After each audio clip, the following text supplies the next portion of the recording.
Bagaimana anak-anak ibu hari ini senang? Senang belajar? Senang. Walaupun kita Kevin tidak bisa belajar di rumah, di sekolah, kita belajar di rumah. Semangat. Nah, coba baca dulu Subhanallah supaya kita lancar dalam belajar mengenal Subhanallah walhamdulillah wala ilaha illallah wallahu akbar wala haula wala quwwata illa billahil aliyil azim. Ulangi.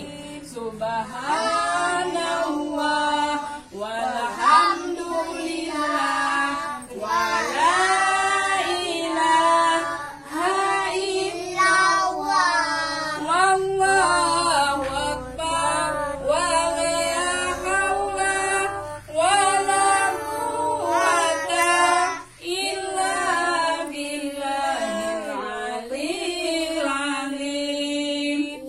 Coba semangat. Tepuk semangat.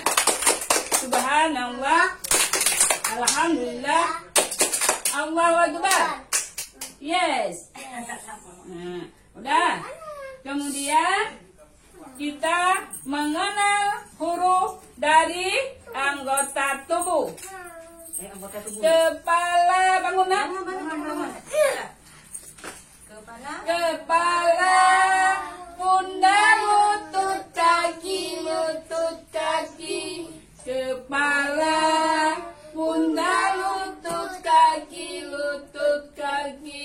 Daun, telinga, mata, hidung, mulut. Kepala, pundak, lutut, kaki. Di atas kepala, rambut namanya. Di atasnya mata, alis namanya. Di atasnya bibir, kumis namanya. Di bawahnya dagu, jenggot namanya. Yang memakai cincin, jari namanya. Yang memakai gelang, tangan namanya. Yang memakai sepatu,